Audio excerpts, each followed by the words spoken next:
Welcome to your Hope-Filled Perspective with Dr. B. Today, I am delighted to introduce you to my dear friend, Dr. Lori Spohr.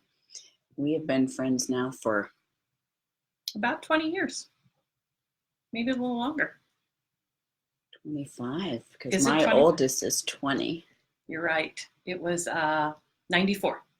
So it is 25. It is 25. Wow. So, welcome to my friend of almost 3 decades. And we met on internship at the University of Oklahoma Health Sciences Center. She is a fellow neuropsychologist. So, Lori, tell us a little bit about the field of neuropsychology and why you decided to go into that field. Sure. So I am a rehab neuropsychologist. So I work mostly with individuals who are recovering from illness or injury like stroke, brain injury, spinal cord injury, or some of them have chronic conditions like multiple sclerosis and things like that. And what made you decide to go into that field? For me, I like the process of feeling I'm helping someone to look towards a recovery. And so in the case of what I do, it's a tendency to use the testing that our field does to help individuals understand themselves better so that they can recover and go back to a high quality of life following an injury or an illness. So I really enjoy that perspective of saying, yes, things have changed. Your life is going to be probably significantly different now, but there are ways that you can move forward. So for a layman who doesn't understand what neuropsychology is, how do you define that for them? Sure. Neuropsychology is the field of psychology where we focus on neurological illness or injury, so things like stroke or spinal cord injury or brain injury, and how it impacts that person's ability to think and how it impacts their behavior, and in many cases how that then impacts their ability to be in relationships, to work, and to live their life independently. Okay. And so a large population that you work with is the traumatic brain injured patient. Yes, that is my primary area of specialization and what I've done most of my work in. Over the course of your career, have there been significant advances that you've seen in that field? There's been significant advances in survivability. And so 25 years ago, when we first started our careers in this field, the EMS system was getting going. The use of neuroimaging was kind of in the earlier days. We didn't have some of the advanced techniques we do now. We didn't have the access in all areas of the country to advanced EMS and the ability to do things in the field that we do now. A lot of that developed in the 70s, 80s, and 90s to the point where now the majority of individuals who get a severe brain injury do survive it. So then, what comes next is often the question. Yeah. When you see your traumatic brain injured patients, is there a general sense for the types of things that they tend to struggle with most after their brain injury? I know every brain injury is different because it depends on the part of the brain that's affected. But in a general sense, are there certain things that you see more commonly than others? Absolutely. Brain injuries, of course, the brain controls everything about us. So they affect people physically. But those are actually the easier things usually for people to adjust to. Weakness, having a limp, even needing to use a wheelchair and things like that. That's what people think about, but those are things that we can adapt to fairly readily.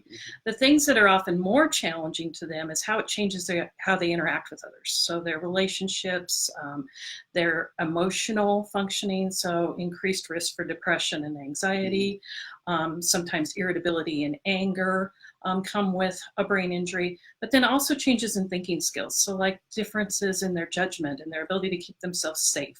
Those are the things that people struggle the most with and families struggle the most with. That was going to be my next question, because I know even in the patient population that I see, it's not just the person who's been diagnosed with whatever we're talking about, whether it's cancer or it's depression or it's traumatic brain injury.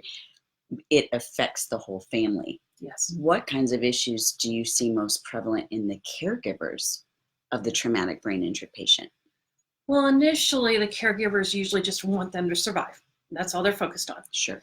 And then they tend to focus first on the physical things because those are the things that are most visible and obvious. It takes a while for it to really sink in, these changes in behavior and cognition that actually, in the long run, are more difficult to adapt to.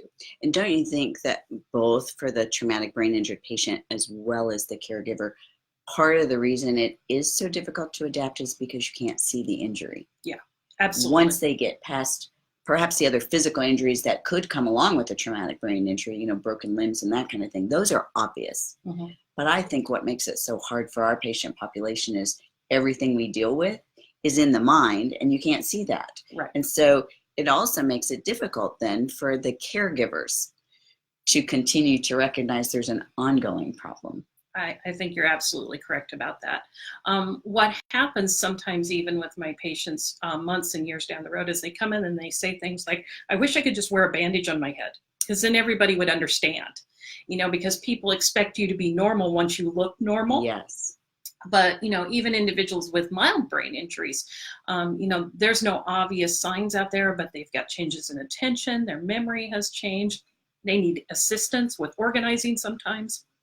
And those kinds of things are often very frustrating to someone who doesn't understand that brain injury can affect someone for a lifetime. And we just saw a recent film by Tim Tebow, Run Yes. the Race. And one of the characters in that film had a traumatic brain injury. Yes. But we continued to see through the film how it manifested in his life and difficulties in unpredictable ways, like seizures. Yes. That can continue for the rest of their life. So it's a matter of learning to accept what is, as well as learning how to adapt to a new normal. Yes, absolutely.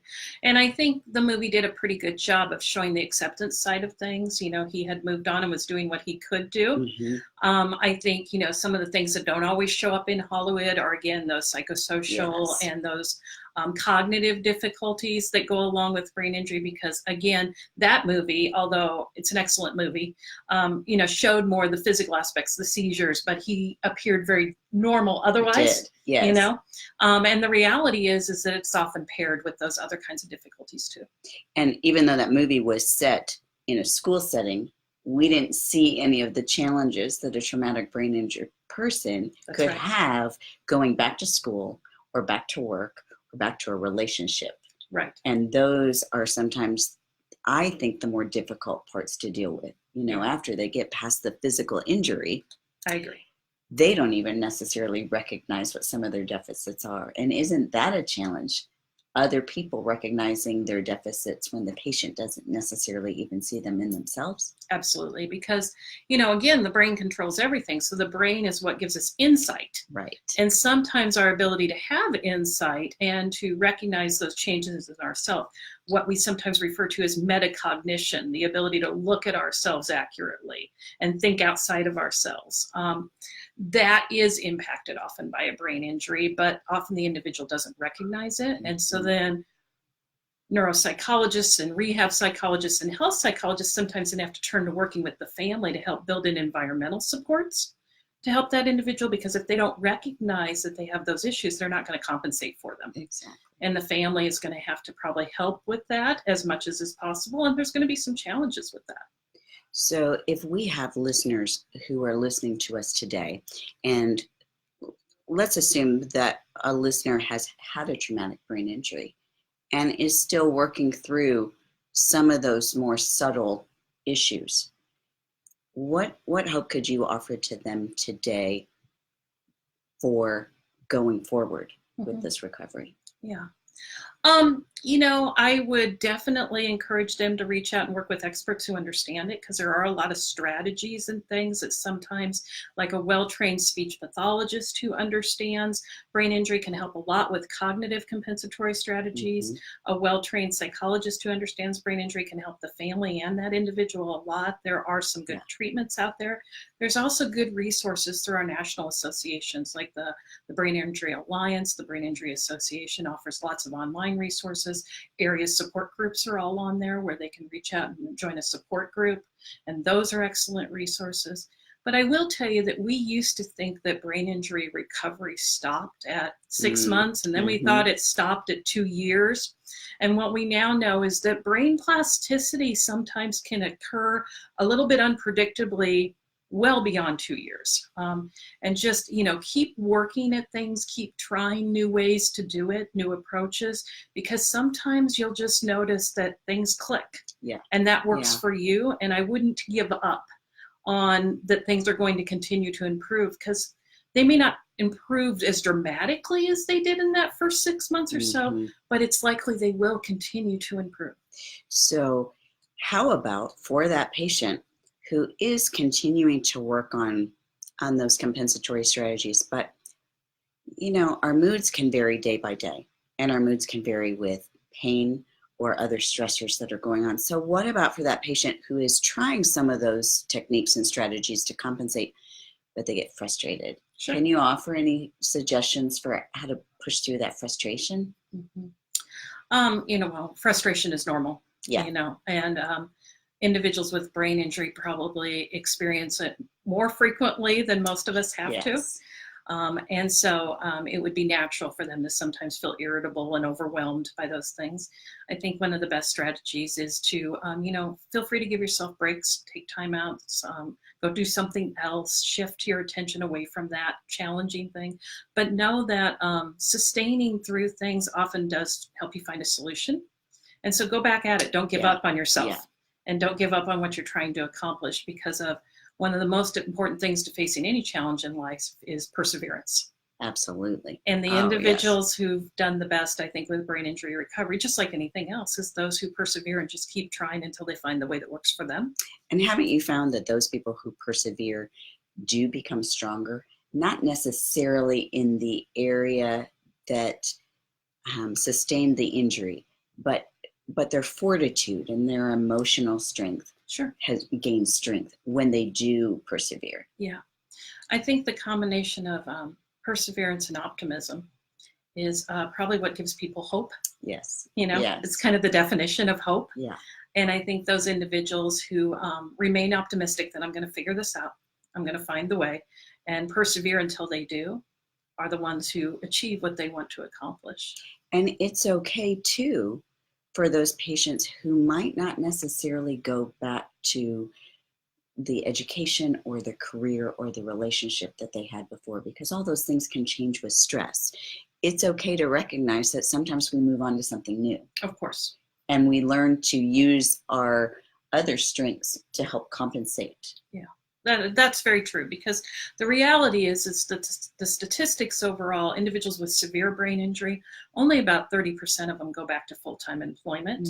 Many of them go back to part-time employment or different jobs or even volunteer work, but they need to have a purpose and feel like they found that purpose in their life. Yes. And so I think encouraging them to figure out what comes next for them and to explore opportunities and to try things and to work with individuals who are flexible enough to work with them will help manage all that change, because we all need to feel like we're contributing. Yes. And there's a way for all of us to contribute. There is, even when it's contributing in a way that's different than what we were previously And in many cases it will be. Yes. How about for the patient with a traumatic brain injury? How often do you see a mood component, whether it's depression or anxiety or discouragement, despair even? Yeah. I believe the statistic, I didn't look it up before this discussion today, but I believe the statistic is about 50% of individuals following a brain injury will have a bout of major depression. And most individuals will go through what we call adjustment disorders, or periods of time where they deal with depressive or anxious symptoms as they're trying to adjust to the impact of their injury. And so it's extremely common. And it's common too in other medical disorders. We see a high prevalence of depression and anxiety after a heart attack, after stroke, even for patients who have gone through cancer. So it's not limited just to the TBI population. This is a pretty common occurrence because they're learning to adjust to a new normal. Exactly. And that is frustrating. Yes, that is very true. How about for the person who's listening to us today, who is a friend or a loved one or a caregiver of a TBI patient? What kind of hope can we offer to them in their pursuit to try to support somebody who's recovering? Yeah. I think knowing that you're making a difference, that you've really stepped up for that person, I hope gives you a sense of accomplishment, but knowing that it's also okay to take respite. Oh, yes. I'm glad you mentioned that. And to take that break, because no one can do that 24/7. Right. Right. And there are almost all states have respite care networks where if you don't have respite through your church or through your community, you can reach out to your state's respite care network and find out who will offer respite. If the individual you're caring for needs 24/7 support and can't be left alone, please use those resources because you need that. You have to take care of yourself to be able to take care of someone else. It goes back to that whole airline safety where the flight attendants tell you before you take off, in the case where you need oxygen, put on your own oxygen mask first because you only have nanoseconds to get that on, and then you can assist someone else. Otherwise, you run the risk that neither one of you are helped. That's exactly true. And that's very true. That's the only way you sustain too, through sometimes weeks, months, or years of providing care or assisting someone is by giving yourself permission to take those breaks and utilize those resources. And I think it's important too that we comment on the fact that sometimes after a traumatic brain injury, like you were mentioning, patients can become very irritable. And usually they direct it towards those that they love or are around the most. It's not necessarily that they are frustrated with their loved one or caregiver, but they need a place to channel that frustration. And unfortunately, the loved one and caregivers are the ones who often receive it. But I think it's important that we mention the fact that the caregiver, that's another reason for the respite, is to walk away and recognize it's not me. It's not me. It's the difficulty that they are trying to overcome. Because I think it's easy as a caregiver, having been a caregiver before, to internalize that and take it personally. Yes. And then that can make it harder to stick with it in the long run to care for that person. Yes. Yeah, I think it's true that, initially most caregivers start out being very empathic and wanting to do this. Yes. And that's real and you still want to do it, but it gets hard over time as you face those challenges sometimes of that individual. They're frustrated, they're irritable, you're the one around, so you can sometimes be the target of that frustration without them, as you said, intending that at all. And so just being able to step outside of it and realize, okay, that's them trying to work through their stuff. That's not me. I got to take care of me, and then I can hang in there and help them take care of them. But it's so important that you try not to internalize that because that's really not what it's about. It's not. And I think it's important too to mention both for the TBI patient or any other medical disorder, as well as the caregiver, part of taking care of ourselves is making sure we get enough rest because your brain needs that rest to heal, to recover, to function well, to keep your mood up. It's important to make sure that you are eating right because your brain needs to be fueled. And it's fueled largely by the foods that we eat. Yes. And when you can, and especially for the patient, make sure that you get your doctor's permission. But when you can, physical exercise helps so much as well. And it doesn't necessarily have to be the whole 45 to 60 minutes that, our primary care doctors want. For that TBI patient, it might be walking up and down the stairs for 5 minutes or around the kitchen island. Yes. Just to get that physical break because research has shown, and I've seen it in my own case as well as with other patients, just 10 minutes of physical exercise can improve our mood. Yes. So those are 3 ways that both our patients and the caregivers can actually take care of themselves. And it's generally within their ability to do so, don't you think? Yes, I think so. In most cases, they can do some kind of exercise, even if they're confined to a chair.